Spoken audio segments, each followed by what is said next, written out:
Allahu Allahu Allahu Allah Allahu Allahu Allahu Allah Allahu Allahu Allahu Allahu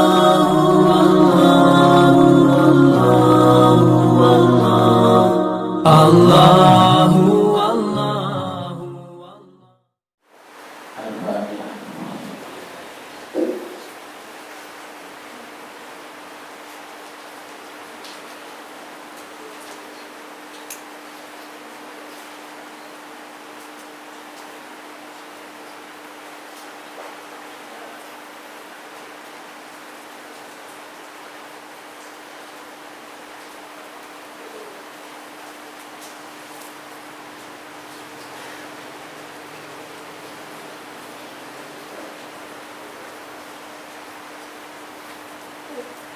Bismillahirrahmanirrahim.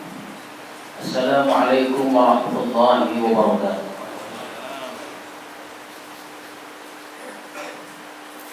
Alhamdulillahi dzil izzati wal jalal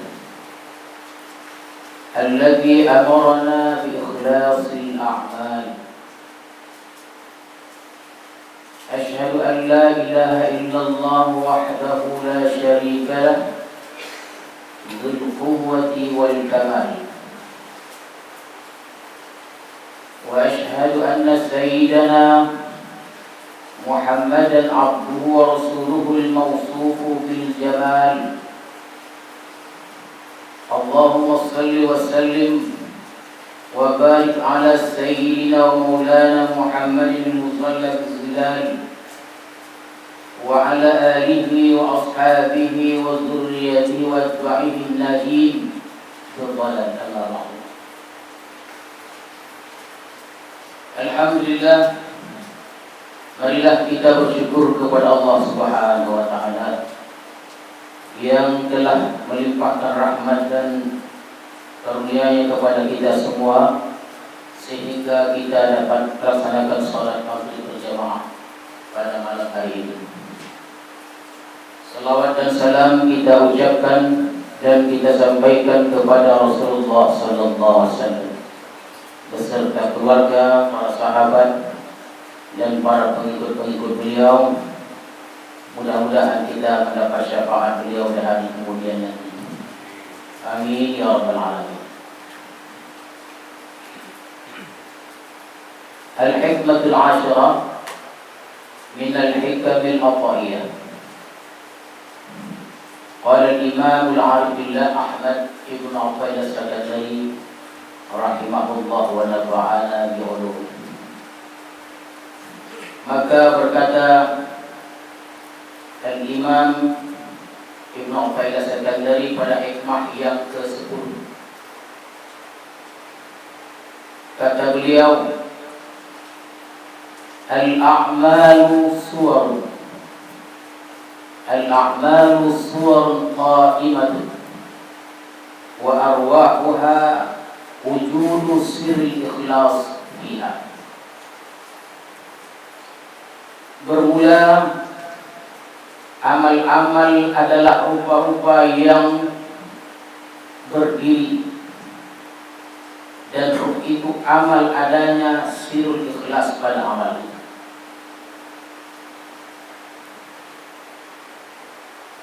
Maksudnya hadis sekalian, bermula amal-amal, baik itu amal yang berupa jasmani atau amal berupa rohani, sembahyang atau amal-amal qalbi, hati, maka amal itu seperti jasad dan ruh amal itu adalah ikhlas pada amal. Al-Imam Ibn Athaillah mencontohkan bahwa amal itu seperti badan. Kata beliau, amal itu seperti badan, sedangkan rohnya adalah ikhlas.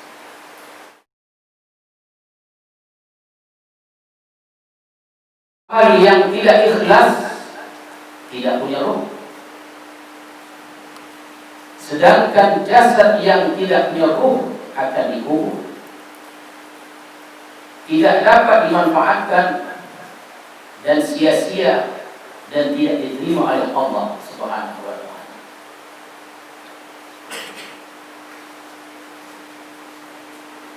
Qala Allah Ta'ala,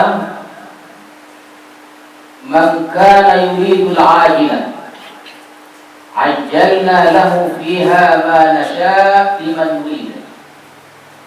Barang siapa yang menghendaki kehidupan sekarang atau dunia ini, kata Allah, maka kami segerakan baginya dunia itu. Jadi orang-orang yang ingin menghendaki kehidupan dunia, Allah segerakan dunia itu, Allah berikan dunia itu padanya.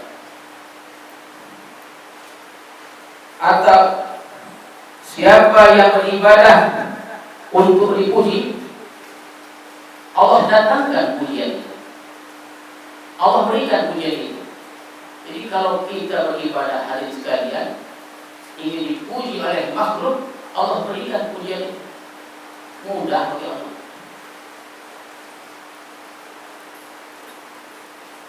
Atau barang siapa yang bersedekah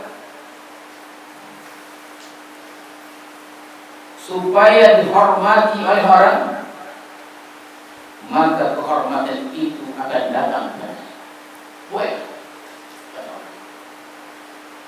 Kita berbuat kebaikan, contohnya kita bersedekah, mengharapkan pujian, mengharapkan penghormatan, maka penghormatan itu akan diberikan Allah kepada kita.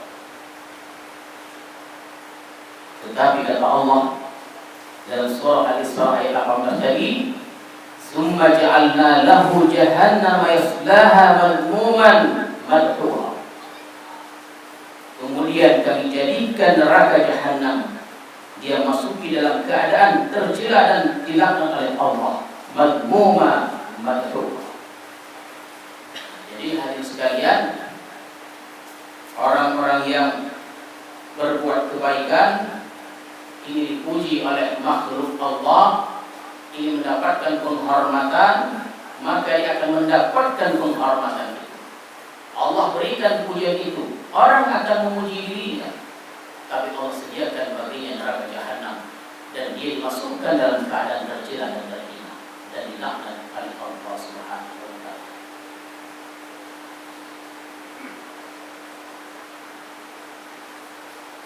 Maka dalam satu hadis ada disebutkan, hadis sekalian,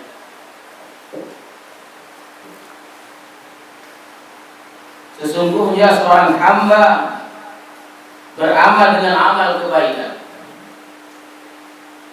maka naiklah malaikat membawa buku-buku amal tersebut, kemudian diserahkan kepada Allah Subhanahu wa taala. Allah berfirman pada malaikat tadi, campakkan catatan ini. Amal kebaikan tadi dibawa malaikat, serahkan pada Allah, dan Allah campakkan amal itu. Kenapa? Karena hamba beramal bukan karena aku. Campakkan amal itu. Jadi hamba yang beramal bertahun-tahun karena makhluk, bukan karena Allah, dicampakkan oleh Allah Subhanahu wa taala. Itulah pentingnya ikhlas. Hadirin dan hadirat sekalian, Rasulullah SAW bersabda dalam sebuah hadis beliau, "Idza kana akhir zaman, صار أمتي ثلاث فرق فرقة يعبدون الله خالصا وفرقة يعبدون الله رياء وفرقة يعبدون الله يستأكلون به الناس فيقول الله عز وجل للمخلصين اذهبوا إلى الجنة ويقول الآخرين اذهبوا بهم إلى النار." Jadi pada akhir zaman nanti, kata beliau Rasulullah SAW, jadilah umatku itu menjadi 3 kelompok. Pertama adalah kelompok beribadah kepada Allah dengan ikhlas. Yang kedua, firqatun atau kelompok beribadah karena riya, mengharap sesuatu dari makhluk karena riya, bukan karena Allah, karena riya. Dan yang ketiga adalah beribadah karena untuk mencari makan dengan manusia. Jadi hadirin sekalian, kelompok yang pertama, idhabu ilal jannah, masuklah kamu semuanya ke dalam surga. Adapun kelompok kedua dan ketiga, idhabu ilal nar, masuklah ke dalam neraka. Maka apakah ikhlas itu? Selalu kita bicara tentang ikhlas. Maka para ulama hadirin sekalian membagi ikhlas itu kepada 3 bagian. Al-ikhlasu ala salasati darajat. Ada 3 darajah. Ya, ada 3 tingkatan ikhlas. Tingkatan yang pertama, ifradul haqqi fi kasbil ibadah ma'a talabil hudud ad-dunyawiyah wal ukhrawiyah ka hifdzil mali wal badani wa dukhulil jannati wan najati minan nar. Maksudnya adalah mengesahkan Tuhan pada tujuan ibadah yang dijalankan semata-mata karena Allah Subhanahu wa ta'ala. Ikhlas ibadah semata-mata karena Allah Subhanahu wa ta'ala. Tetapi di sini ma'atalabil hudud ad-dunyawiyah wal ukhrawiyah, tetapi beserta menuntut bagian-bagian dunia dan akhirat.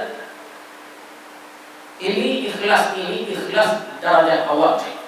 Ikhlas tingkatan paling rendah hadirin sekalian. Ikhlas tingkatan orang awam. Harganya ada. Harga ikhlas seperti ini ada, tapi murah di sisi Allah. Allah itu ada, tapi murah hadirin sekalian.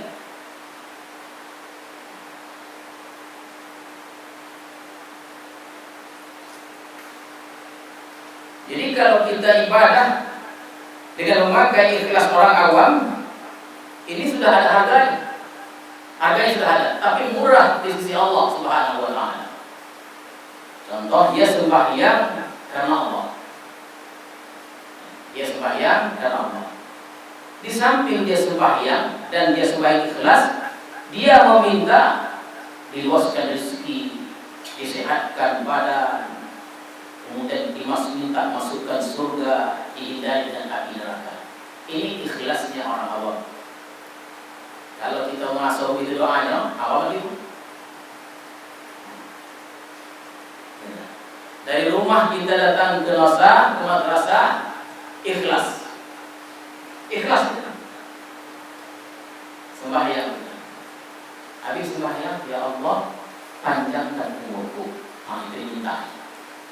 Murahkan rezekiku, sehatkan urusanku, mudahkan urusanku, sehatkan aku. Ini ikhlas orang awam. Nampaknya gitu semua ya. Nampaknya begitu ya.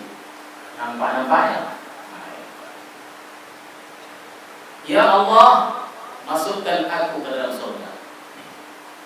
Ya Allah, hindari aku dari neraka. Ini ikhlas orang awam. Makanya ada doa yang cantik dibacakan pada setiap Ramadan.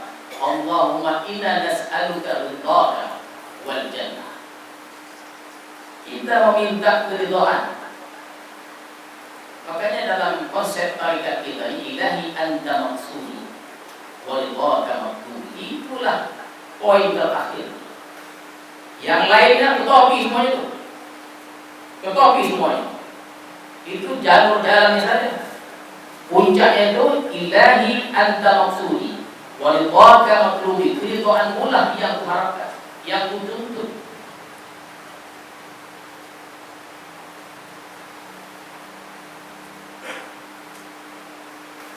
Berzakat dia contohnya, berzakat dia ikhlas. Memanglah kita diperintahkan untuk ikhlas. Keluarkan zakat, ya Allah, tambahkanlah hartaku. Asal-asalnya begitu, ya, asal-asalnya begitu. Sayang bapaknya masih ada timbal baliknya, ya kan? Makanya pada pertemuan sebelumnya sebutkan, kalau begitu itu namanya menyogok Tuhan.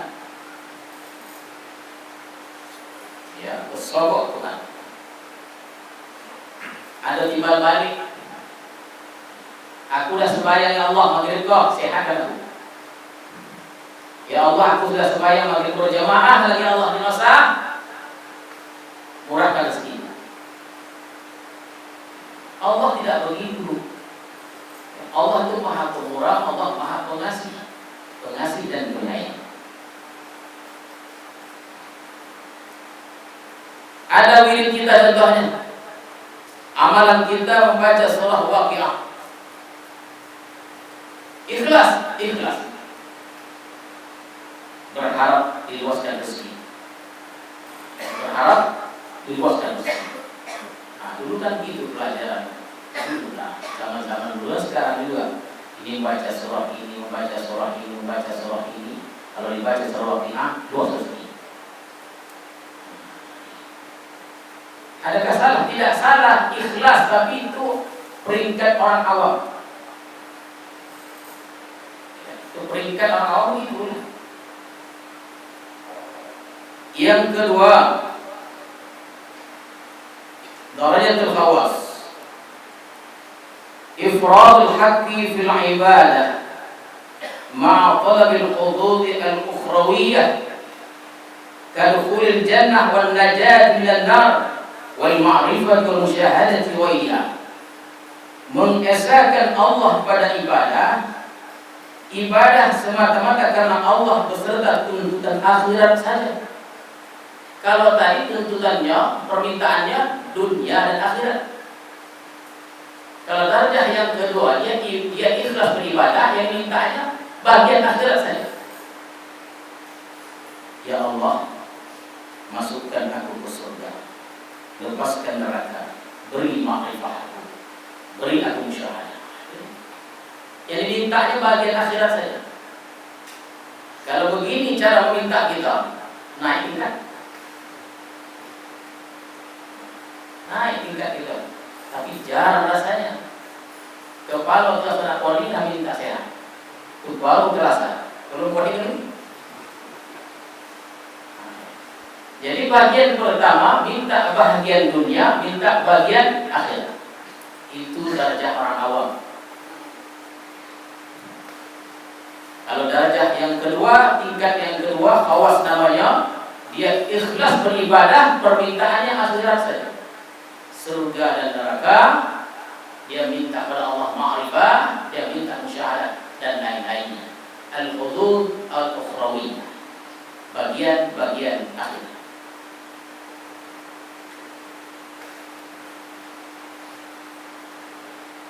Adapun peringkat yang paling tinggi hadirin sekalian, namanya darajatul khawas. Ikhlasnya itu khawas. Tahqiqul ibadah wal qiyam bi huquqir rububiyyah fil ibadah. Beribadah semata-mata memantapkan kehambaannya dan mendirikan hak Tuhan. Aku beribadah ini semata-mata karena Allah. Ya, sebagai hamba Allah, beribadah semata-mata karena Allah. Adapun tentang masuk surga dan masuk neraka, itu bukan urusan. Tak ada urusan itu. Jadi orang yang pada level ini, pada peringkat ketiga ini, mereka tidak akan meminta surga. Mereka tidak akan minta dijauhkan dari api neraka, apalagi minta disehatkan. Tercela bagi mereka, sangat tercela. Jadi kalau dia berzikir itu hanya karena menjunjung perintah Allah, itu saja. Kalau dia berzikir hanya semata-mata menjunjung tinggi perintah Allah dan tidak ada perintah. Karena begini hadirin sekalian, kalau dia meminta sesuatu, tercelanya bagi mereka. Dan itu sudah saya sampaikan pada pertemuan sebelumnya. Mari kita ulang. Kalau mereka meminta sesuatu seperti kesehatan, rendah dalam pandang mereka dan tercela. Kalau kita tidak, goma. Apa minta? Kesehatan. Kesehatan ini Allah yang menciptakan. Sakit dari Allah juga. Pahala Allah yang menciptakan. Surga Allah yang menciptakan. Neraka Allah juga yang menciptakan. Jadi kalau yang saya sebutkan itu misalnya dan banyak hal-hal lain lagi, contoh-contoh lain, kalau itu yang Allah ciptakan artinya makhluk. Kan begitu. Artinya makhluk. Pahala ciptaan makhluk. Ya Allah, lipat gandakanlah pahalaku. Itu makhluk ciptaan. Pahala makhluk. Surga makhluk ciptaan. Neraka itu adalah makhluk. Kita adalah makhluk. Ya kan? Surga makhluk, kita makhluk. Jadi kata mereka, layakkah kita meminta makhluk meminta makhluk? Tidak layak. Aku ini ciptaan. Meminta ciptaan, ya Allah, berilah ciptaan untuk apa?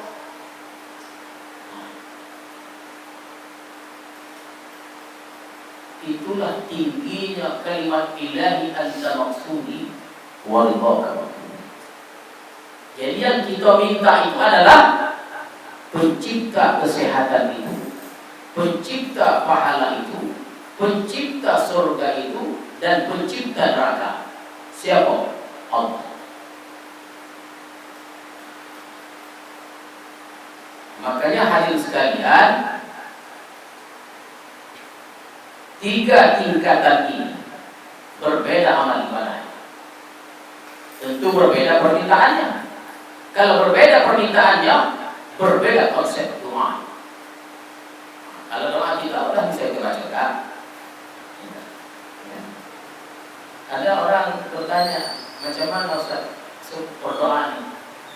Berdoa ini ada syurut doa, ada doa ini. Ya, berdoa itu begitu.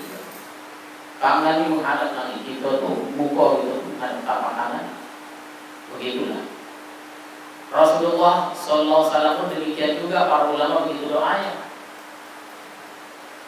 Tidak Ustaz, karena dalam ceramah-ceramah di YouTube itu ya, saya dengar Rasulullah pun doa begitu. Sampai nampak kemudian. Begitulah nampaknya. Nampak ini. Itu doa seperti itu dalam keadaan tertentu, namanya emergency, kritis, dalam keadaan kritikal, dalam keadaan yang sangat penting betul. Dan Rasulullah berdoa seperti ini sekali 2 kali ya. Khususnya masyhurnya pada perang Badar. Itu penting betul, maka harus angkat tinggi-tinggi. Jadi kalau Tuhan berdoa begini setiap hari, penting aja doanya. Ya. Jadi kamu boleh apa ganti tanya? Siapa yang penting? Salah, tidak salah. Karena dia memandang doa penting. Jadi hadirin sekalian, kalau ikhlas ini dibagi 3, maka dalam berdoa pun kita sesuaikan. Kalau kita orang awam ini, jangan cukup-cukup memakai doa khawasul khawas. Jangan. Itu bukan ada dalam munajat itu yang pernah saya sebut. Wali Allah bernama Mahmud. Dia kan benci dunia, benci akhirat. Jadi kalau kita berdoa, misalnya orang dengar, ya Allah, aku sangat kuncikan dunia dan kuncikan akhirat. Orang heran, nggak aku mau ini, nggak boleh. Ada juga tuan-tuan dan hadirin sekalian, ada hamba Allah itu meminta panjang umur. Jangan kita samakan doa kita dengan doa dia. Kita minta panjang umur itu karena kita cinta dan dunia. Ini berumur panjang. Tapi dia, ya Allah, panjangkan umur. Kenapa? Karena aku merasakan nikmatnya ketika aku setiap kali aku salat tahajud. Jadi hamba tadi setiap kali dia melaksanakan salat tahajud merasakan kenikmatan yang luar biasa. Ma'rifat itu luar biasa. Nikmat. Oleh karena itu ya Allah, panjangkan umurku karena itu. Karena kalau aku mati nanti, aku tak ada hari lagi. Kita kalau sudah mati, taklif ada lagi, beban agama ada lagi. Menyandar gitu. Di akhirat di surga menyandar gitu. Alal ara'i. Wah, itu hebat surganya. Alal ara'i. Alal ara'i kita di atas pelaminan lagi. Tidakkah tuan-tuan ingat ketika kita berada di atas pelaminan? Indah atau tidak? Nah, begitulah kita surga. Itu pelaminan dunia, belum lagi pelaminan akhirat.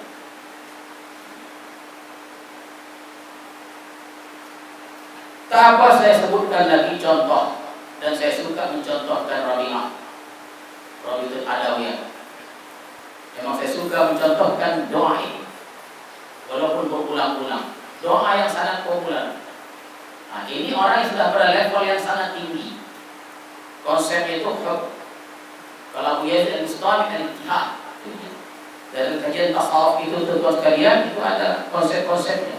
Al-Hulul, ada al-Ittihad, ada di al-konsep Rabi'atul Adawiyah dalam kajian-kajian di dunia kampus itu namanya al-hub cinta. Jadi Rabi'atul Adawiyah dalam mencintai Allah ini luar biasa, sehingga kata beliau, kalau aku sholat ya Allah mengharapkan surgamu, jauhkan aku dari surgamu. Jadi kalau kita sembahyang maghrib mengharapkan surga, jauhkan. Kalau aku beribadah ya Allah takut akan nerakamu, masukkan. Kan tak berani kita mendoai seperti ini. Ada imam bila satu kali imam itu tak ada, dan tak boleh, karena bukan level. Tapi aku beribadah kepadamu ya Allah, bukan karena surgamu, bukan karena nerakamu, semata-mata karena cintaku kepadamu. Levelnya sudah sampai ke situ. Ibarat siswa atau murid SD kepada murid SD itu mau libur bulan puasa, kata kepala sekolah, minggu depan kita akan puasa Ramadan. Barang siapa dari murid-murid ini sempurna puasanya 30 hari, maka sekolah akan menghadiahkan kepada murid. Itulah pengumumannya. Setelah hari raya, libur, masuk lagi. Kumpul lagi para istri. Ditanya, siapa yang puasa pada bulan puasa itu? Semuanya kehilangan. Dia untuk puasa menabung. Kau hadiah. Jadi maunya puasa SD itu, puasa SMP, SMA sampai universitas maunya berbeda. Itulah yang mau kita latih.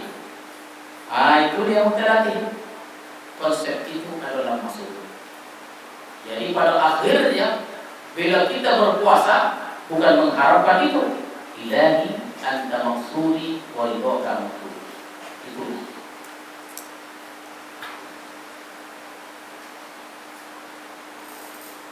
Jadi hadirin dan hadirat sekalian, apabila tiga jenis ikhlas ini ada pada diri kita dalam beramal kepada Allah Subhanahu wa taala, maka amal ibadah kita sudah hidup.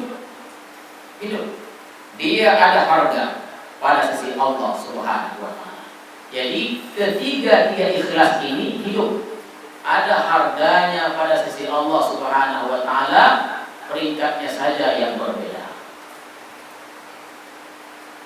Ibadah boleh diberi ganjaran 10, boleh diberi ganjaran 20, 100 dan lain-lainnya, bergantung kualitas amal ibadah.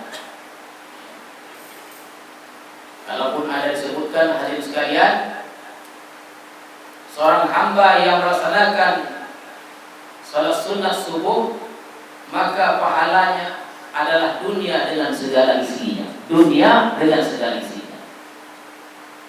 2 rakaat saja. 2 rakaat sunat subuh, pahala dunia dengan segala isinya. Tapi kita mesti ingat, 2 rakaat itu 2 rakaat yang diterima Allah. 2 rakaat yang diterima oleh Allah Subhanahu wa taala. Coba kita pandang-pandang salat sunat kita. Kita pun tak tahu, tapi kita rasa sesembahyang tanpa ini. Ada saja gangguan-gangguan di dalam kita melaksanakan sholat-sholat itu. Jadi hadirin dan hadirat sekalian, bagaimanakah caranya menerapkan ikhlas dalam beribadah?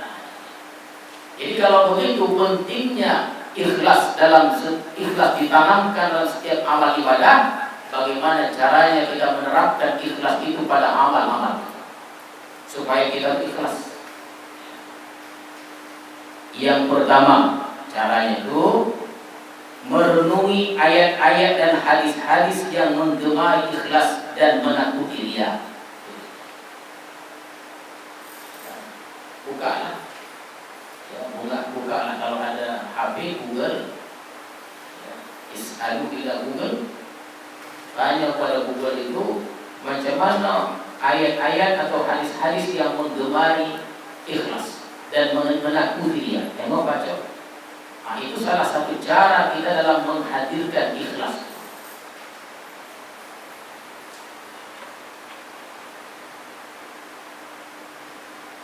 Dalam riwayat bahwa orang yang tidak ikhlas ini, hadirin sekalian, dipermainkan oleh Allah Subhanahu wa taala. Sedihnya ada dalam riwayat sebutkan orang yang tidak ikhlas ini dipermainkan oleh Allah Subhanahu wa taala. Seperti disuruh masuk surga. Disuruh masuk surga. Udah di pintu, ditutup pintu. Kalau masuk ya. Salat sini. Ikut masuk ditutup. Oh, ya salat 2 kali keenakan. Kenapa? Pertama disuruh masuk surga, ketika masuk surga tutup, dihantar ke neraka. Itu 2 kali. Kalau masuk surga terus lain ceritanya. Disuruh itu. Sudah sampai di tutup itu. Jangankan di surga, kita datang ke rumah orang saja, baru kita naik tangga pertama ditutup, dihompeh, ditutup. Mengapa? Itu baru di dunia. Ya. Kalau di dunia bisa balik lagi, malam buta apa tuh? Kalau di dunia masih boleh membalasnya. Kalau di akhirat tak boleh, tuan-tuan serta hadirin sekalian. Disuruh masuk surga, sampai di surga ditutup pintu, dimasukkan ke neraka. Itu azab. Belum masuk neraka sudah diazab oleh Allah Subhanahu wa taala. Cara yang kedua adalah menyembunyikan amal-amal soleh, baik ketika melakukannya atau sudah melakukan. Ini penting. Sembunyikan. Jangan kita ceritakan. Kalau kita ada amal baik, biarlah hari-hari yang berputar itu memberitahu kepada orang. Begitulah kata penjaga. Biarlah hari-hari yang 7 hari itu berjalan mengabari kepada orang bahwa si fulan ini orang baik. Tapi kadang kita tidak sabar. Terkadang begini tuan-tuan saudara sekalian, kita bersedekah di mana? Jauh di sini. Sedekah itu jauh di sini. Tapi di sini kita bisa stop. Kesian aku dengan si fulan dan aku kasih. Habislah. Apalagi yang kita beri itu donga, itu menyakiti hati. Jadi apa yang kita beri, diam saja. Biarlah waktu yang beritahu kepada manusia bahwa kita orang baik, walaupun kita sudah mati. Dan biasanya setelah mati baru tahu orang. Setelah mati baru orang tahu bahwa fulan bin fulan ini adalah dari golongan orang-orang baik. Dan banyak kejadian-kejadian. Ada orang meninggal dunia waktu di tanah perkuburan itu, waktu menguburkan atau bertahlil, kita lihat di kantin itu ada orang-orang yang tidak kita kenal. Kita tanya, Tuhan dari mana? Dari tempat yang jauh. Kenapa Tuhan datang kemari? Keringat saya akan kebaikan. Tapi kita tak sobat. Ya, kita tak sobat. Terkadang kita baru berjalan 1 hari 1 malam, kita naik kapal Tobang, contohnya. Kapal Tobang kita tak sobat, kita ceritakan kalau kita naik kapal Tobang. Kenapa? Pokoknya. Saya kapal Tobang macam jalan kan. Biarlah orang tahu. Karena apabila kita menceritakan hal itu, maka ada kerugian bagi kita. Apalagi kebaikan-kebaikan yang kita buat kepada orang lain. Yang ketiga, hadirin sekalian, memutus tamak daripada makhluk. Cara kita mendapatkan atau menerapkan ikhlas itu yang ketiga adalah memutus tamak daripada makhluk. Selama kita masih tamak dengan makhluk, maka sulitlah atau susahlah kita ikhlas. Selama masih ada kita menghendaki dari makhluk, susah. Masih memerlukan makhluk, susah. Contoh, kita ingin makhluk itu sayang kepada kita. Kan ada doa itu. Doanya Kanjeng, ya Allah, jadikanlah manusia sayang kepadamu. Doanya bukan begitu. Jangan kita minta supaya manusia sayang kepada kita. Ya Allah, sayangilah aku. Bukan kita minta pada Allah supaya manusia sayang pada kita. Kita minta Allah sayang pada kita. Kita ingin makhluk itu sayang pada kita. Kita ingin makhluk itu hormat pada kita, mencintai kita, memberi sesuatu pada kita, atau makhluk itu memilih kita. Maka selama itu ada dalam hati kita, maka selama itu sulit kita untuk ikhlas. Oleh karena itu, hadirin sekalian, putuskan harapan-harapan pada makhluk. Jangan berharap. Nanti kalau berharap biasanya mengharap dalamnya. Putuskan harapan-harapan pada makhluk. Jadi berharap pada siapa? Pada Allah. Allah yang menyelesaikan segala urusan kita. Bukan manusia dan bukan harta. Bukan manusia dan bukan harta. Yang menyelesaikan urusan kita adalah Allah Subhanahu wa ta'ala. Jadi kalau kita bangkit tengah malam memohon, meminta kepada Allah, lama-kelamaan muncul inspirasi. Kemudahan-kemudahan Allah berikan yang tidak kita sangka-sangka. Yang keempat, dengan selalu latihan dan berjuang untuk menerapkan ikhlas itu, latihan dan berjuang. Ini contohnya. Ada dalam satu riwayat, ada seorang saleh, hamba yang saleh, 10 tahun sholat di shaf pertama. 10 tahun sholat di shaf pertama, sehingga pada suatu hari dia masuk terlambat, maka beradalah dia pada shaf kedua dan ketiga.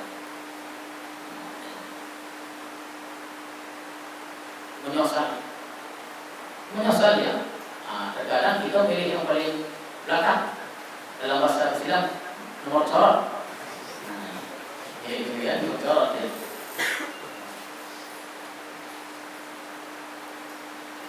Hadirin sekalian, maka dia memandang sholatnya yang 10 tahun itu lalu dia qadha sholat-sholatnya. Dia qadha. Begitulah. Mana coba boleh try?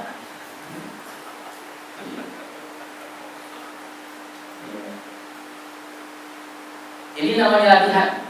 Ini namanya latihan. 10 tahun dia terlambat.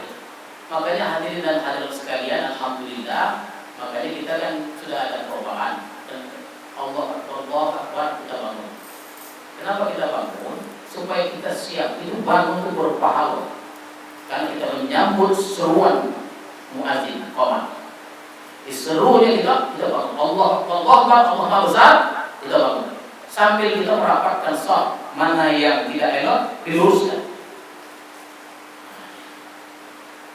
Nanti kalau ada yang duduk di sini pas qomat, ya Allah Akbar, dia sudah boleh menyusun shaf. Ya, kita rapatkan. Ya, rapatkan shaf lagi. Ya, jangan sampai peleli. Bantuan agama ini. Ya, yang sedang-sedang.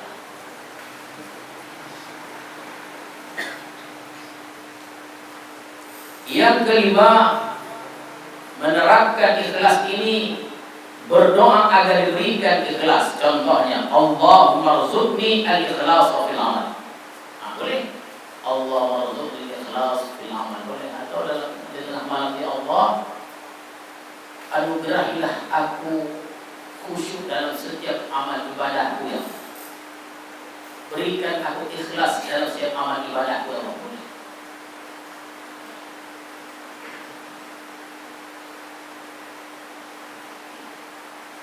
Yang keenam, suhbatul mukhlisi, bersahabat dengan orang-orang ikhlas.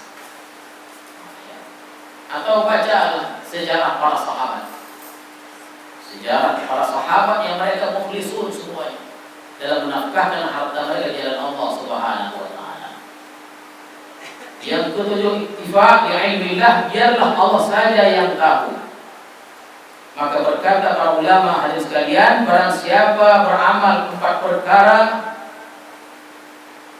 disertai 4 perkara yang lain, atau tanpa disertai 4 perkara yang lain, maka dia tidak dapat manfaat dari amalnya. Ada 4 amal, tidak disertai 4 amal lain, maka dia tidak mendapatkan manfaat dari amalnya. Yang pertama adalah al-khawfu biduni hadari, takut tapi tidak waspada. Takut Allah tapi maksiat. Takut maksiat itu.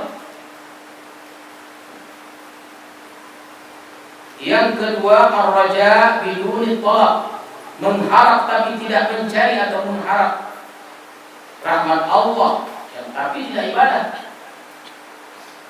Mengharap rahmat Allah tapi tidak ibadah.